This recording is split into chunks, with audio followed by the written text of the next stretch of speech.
Salute, Jetsetters. We are in Roma, and frankly, we can't get enough of Roma. As you can see. Now, we have another Roman Jetsetter exploration for you. Now, this time, we are going to a famous piazza that has great restaurants and people watching. That is right. Plus, the famous fountain immortalized in many films and two restaurantes that we consider off the chain, and you will too. Plus, a converted pagan temple. So let's go indulge in the Eternal City. We begin at the iconic Pantheon in the Piazza della Rotonda. It is considered the best preserved monument of Imperial Rome. And you will want to take your time to drink it all in. It's pretty impressive, both inside and out. Make sure you look up. The circular opening at the top is known as the oculus. It's about 30 feet across and lets the only light into the Pantheon. The purpose was not only to illuminate the interior, but also let those inside envision the heavens. The original temple was built on the site in 27 BC under Emperor Augustus by his general Agrippa. Then it was entirely rebuilt in 120 AD by Emperor Hadrian. In 608 AD, it was turned into a church, and like other churches in Rome, a dress code is enforced, so short skirts or shorts and bare shoulders are not permitted. Today, it is also a great hangout for folks in the evening. It's free to enter, and audio guides are available for about €5. Another great spot for locals to hang out and take a stroll is Piazza Navona. In ancient times, this was a place for Roman circuses. Now it's a fabulous piazza to hang out and people watch, with lots of great eateries lining the borders. Now notice there are several well-known fountains here created by the famous sculptor and architect Bernini. Getting around Rome is fairly easy, and there are several modes of transportation available. We suggest walking. It is a fun way to see the local facets of the city, and you will want to walk off all that yummy food that you're eating too. Now, taxis are plentiful. Hail one from the street or use this app, My Free Taxi. Find it in the App Store under Free Now My Taxi. You can hook up your credit card, and it works just like Uber. If you are grabbing a cab on the street, keep in mind that most only take cash, so have it on hand. If taxis aren't in your budget, you can also use the bus or the metro. The bus will get you closer to your destination. The metro in Rome has only 2 lines, so you may end up walking a bit more if you decide to take that. Keep in mind to have comfy walking shoes, as many streets are cobblestones and uneven.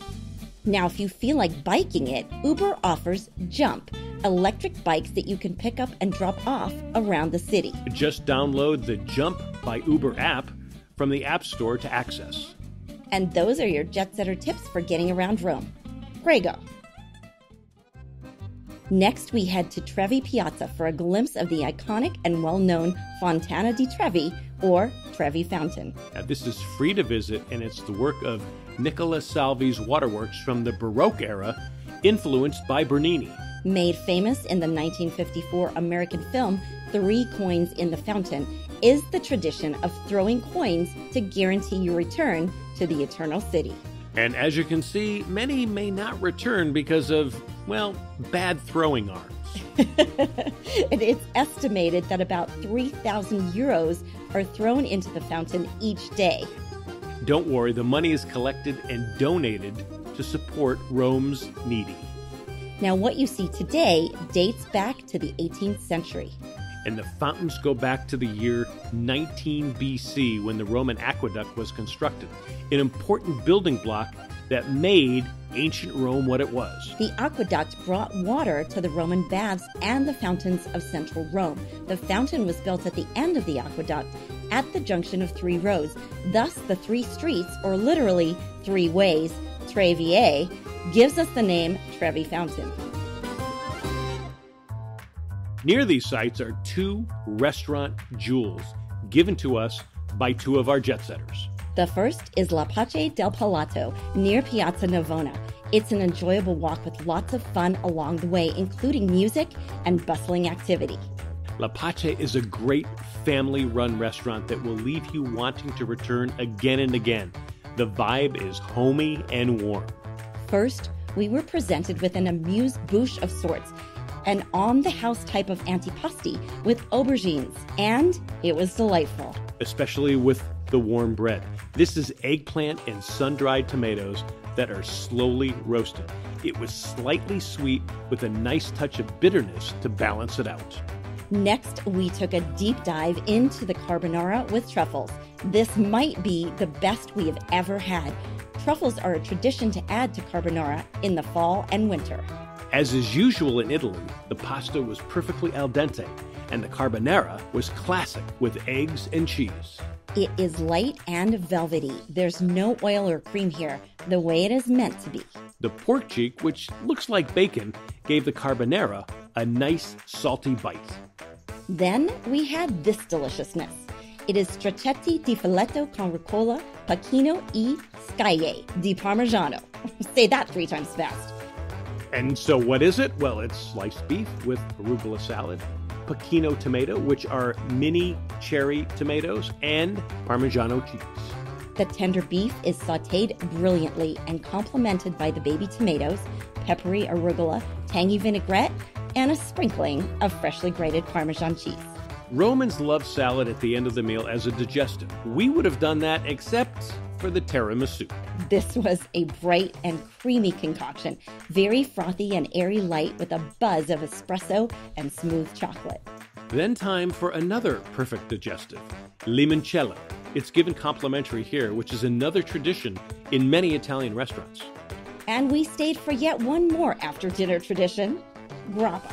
It was earthy and nutty. This might have been the smoothest grappa we ever had. La Pate was recommended by our Jetsetter friend, Kathy Ray, who was spot on and who had only been there a week before us.